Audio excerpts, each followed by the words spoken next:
Hello my dear YouTuber friends, and I do hope you're all keeping well. Welcome to this new video, which is a review, a few months later review, of the Gigabyte G5 laptop.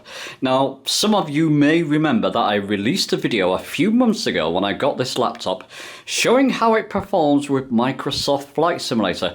That's the whole reason I bought the laptop, because I knew I'll be travelling. I'm now in sunny old London. Very sunny, in fact.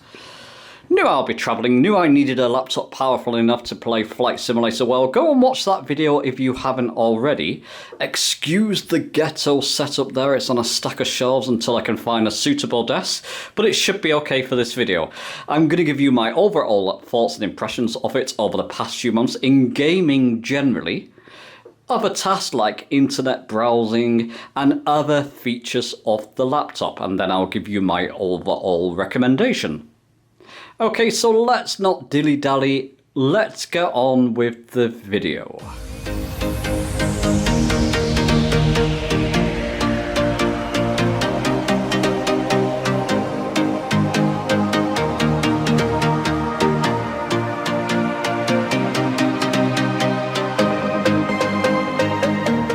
So let's just go over the specifications of the laptop. I've dimmed the light in the room for a reason, and I'll show you that later. If you look down in the timeline below, I've also divided this video up into chapters for things like gaming performance, battery performance. I urge you to watch the video through, especially if you're thinking of buying such a laptop. Specifications, it's running a 3060 GPU with 6GB of RAM, so the latest, at least for now, 3000 series GPUs from Nvidia with DLSS and ray tracing and all that good stuff. It is in laptop variant though, so just keep that in mind.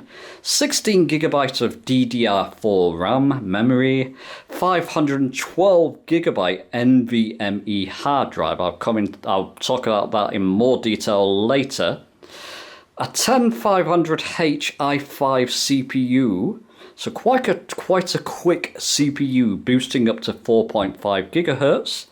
It's got 3 ways of displaying output display, so basically 3 ways to connect monitors to the laptop. It's got a DP port, mini DP, and an HDMI port. I have tried an HDMI to my desktop monitor and it works fantastic. 2.6 watt hours battery, and it cost me £954, so it's going to cost you around £900 if you want to buy this specific laptop.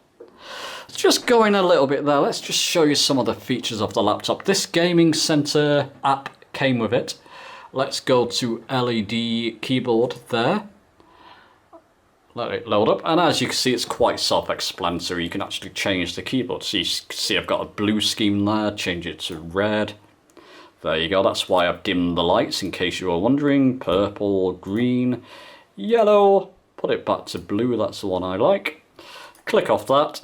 Let's go to power modes. Now I've got Flight Simulator running in the background there. I've just got it minimized.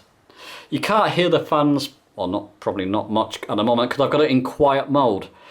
If you put it in entertainment mode, it balances among the system performance, skin temperature and fan noise. It basically gives you a little bit more performance. I generally have it in entertainment mode. Let the fans ramp up a little bit. Like I said, I've got Flight Simulator running.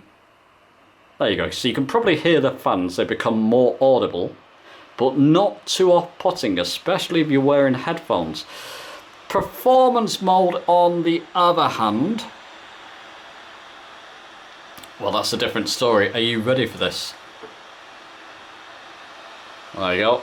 The whole laptop is about to take off. That's awful. Even with headphones, that would come through. And in the peak of summer, or we're just coming into summer in London here, there's no way you just melt unless you've got air conditioning, and even then it gets really hot on the performance mode. Entertainment mode gives you enough bang for the buck. It takes a moment for the fans to throttle back. If you're surfing the web and you know you don't want to be melted in summertime, put it into quiet mode. The fans take a while to throttle back. That's ideal for things like surfing the web or non-gaming tasks basically. I generally have it in quiet unless I'm gaming. Then I go into entertainment. So different modes, and power saving mode of course will save a bit of power. Let's go back on that. Okay, so those are the specifications of the laptop and the different performance modes it comes with. Let's go on to the next aspect of this laptop. Okay, so let's now concentrate on battery life. Now keep in mind it's a 2.6 watt hour battery, so it's quite small. I've had it unplugged now, the power lead, for a few seconds or under a minute maybe, and it's already at 97% on battery. And keep in mind I generally keep my laptop plugged in, but I've only had it for a few months, so it's fairly new, so it's not a degraded battery of any sorts. If you're going to be watching YouTube and that type of thing, you could probably recognise that channel right there. Just watching Mark's latest video. You probably get about 2 hours. From tests, I'm getting about 2 hours just from manual tasks, so YouTube, typing, email, that type of thing. If you're on the train, that's fine. Or watching videos on YouTube. And as you can see, I've got the Amazon site open there. By the way, at the moment, there's a cracking deal on this laptop. 16% off, £800. Listen, if you want to get this laptop, now's the time. I'm going to link my Amazon link down below, this specific link. £800 for that laptop. Steal.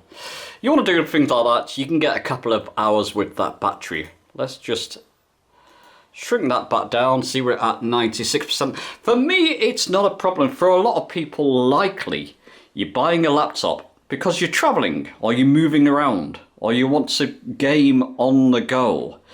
Typically, if you're in a place, you're going to have a wall power supply, should we say, plug hole, or you're going to be near one.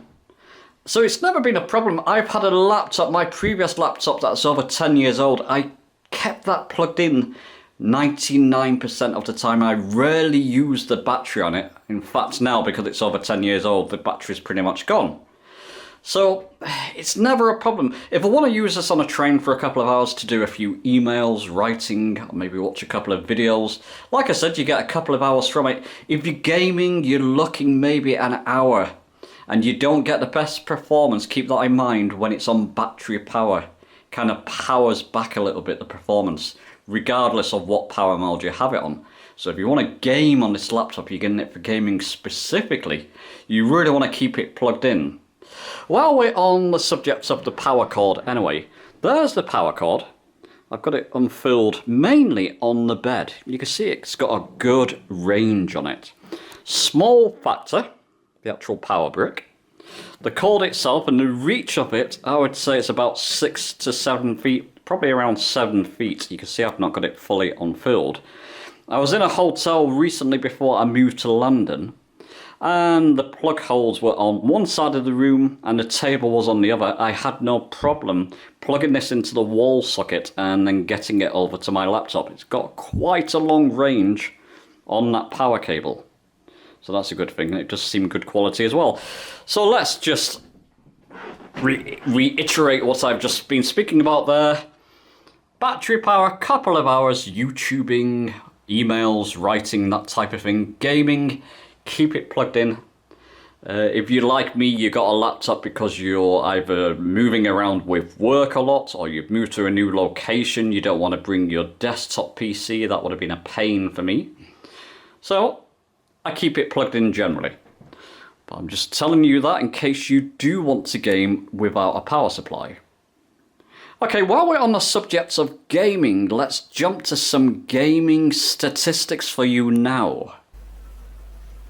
Okay, so let's give you some gaming performance with this laptop. I'm in Cyberpunk 2077 at the moment. It's a game I play every now and again. Bit of a disclaimer here, I'm not a massive gamer. I owned Cyberpunk anyway. I pretty much had it when it was first launched. And I also bought Elden Ring because I quite fancied that one. I'm going to show you that one later, but I'm not a massive gamer. Going to link a video down in the description of someone who made a gaming comparison video for this laptop. And shows you a gaming performance with this laptop, rather, with a variety of games. Check that down in the description if you want to see your particular game or other games on how they perform with this laptop. Hopefully you can see my FPS there in the top left. You can see we're over 70 frames at the moment. Not in a massively busy part, but there's lots of buildings around. Goes up to 80-90% sometimes. So not too bad at all. Get out of here and get to a busier part, and I'll start shooting soon to show you that performance too.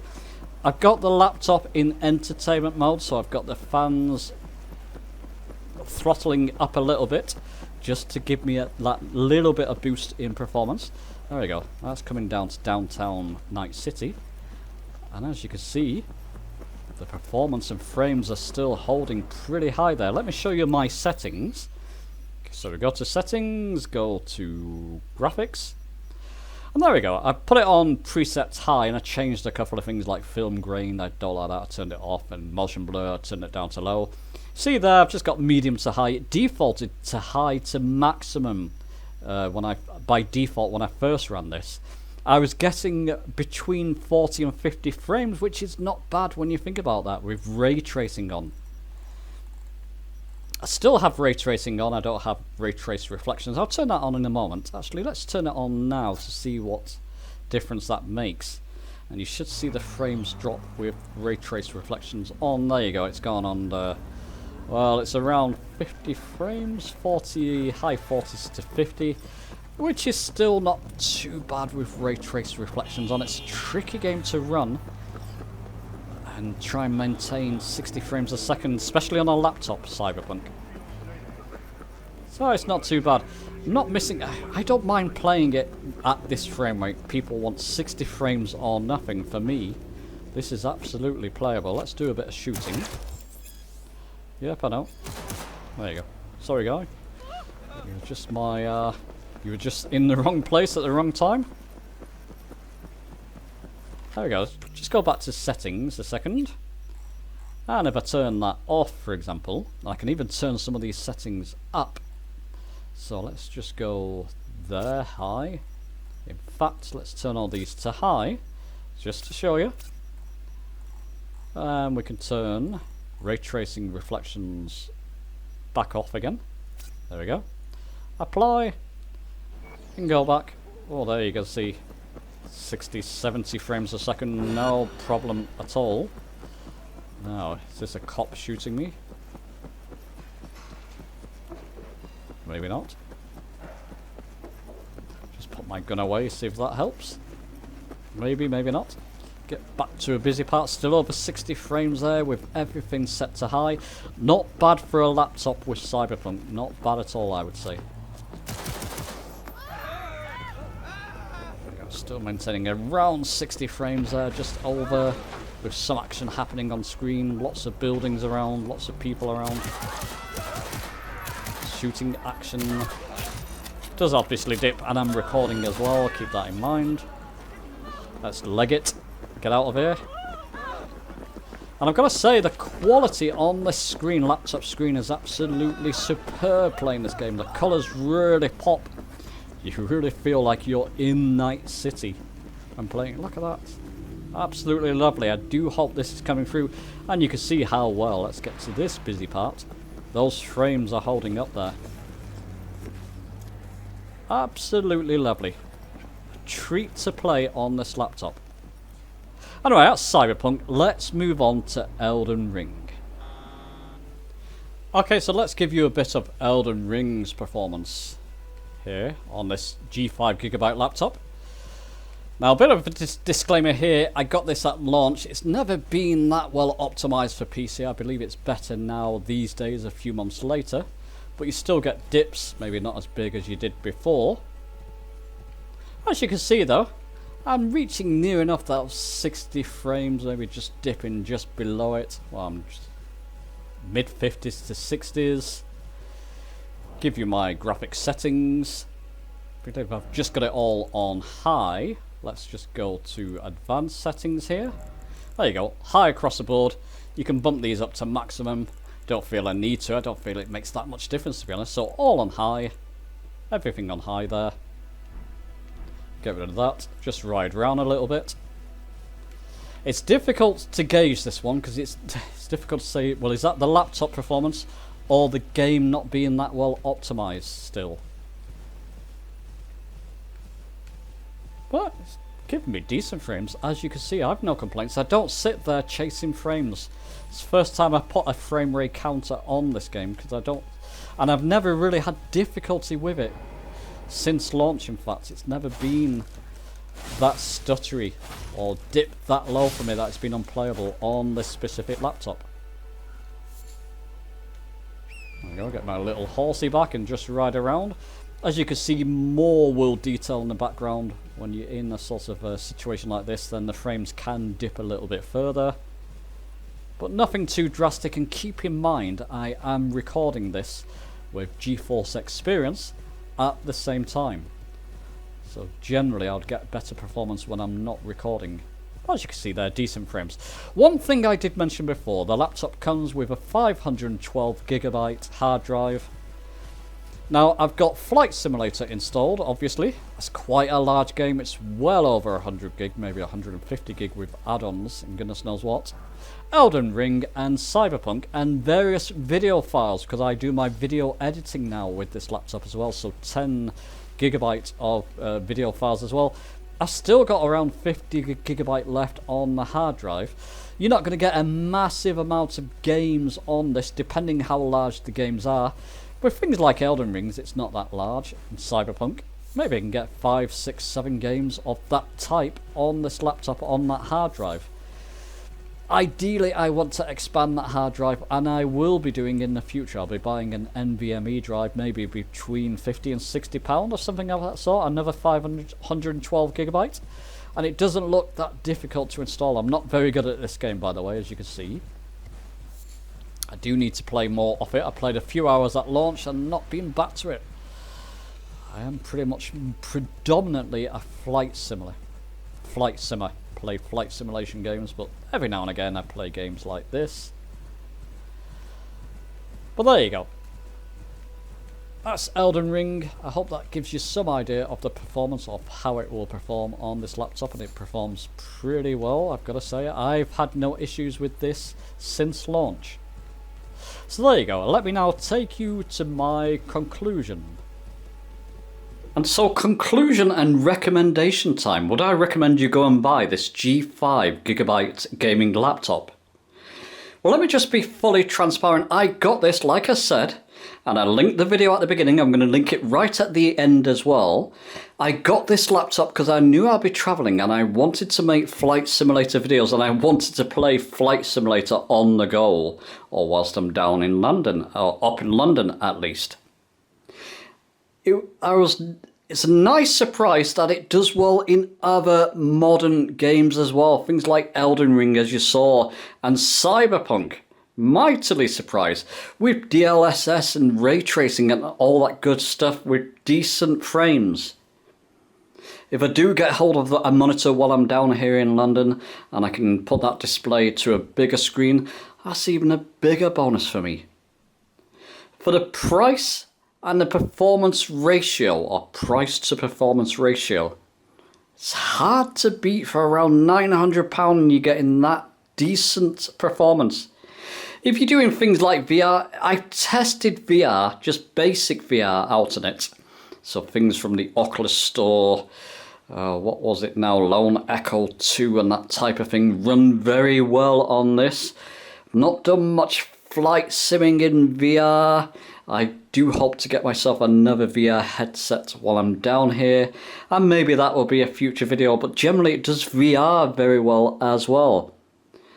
Yeah, for me, I completely recommend it. That screen is absolutely lovely, actually. Like I said, you can easily output it with the 3 output ports on the back of the laptop. Two different monitors if you want to. 2 different monitors, not 2, as the number 2. But output it to 3 different monitors if you want to. but I actually love the brightness and performance of the screen itself and all the other features with it. Big recommendation from me. But do let me know your thoughts. Are you after a gaming laptop? If you are, you may want to look no further. Like I said, I'm going to link a video down below of different gaming performance specs with different games with this specific laptop, made by a different YouTuber. And he has access obviously to more games, so you can judge that performance for yourself.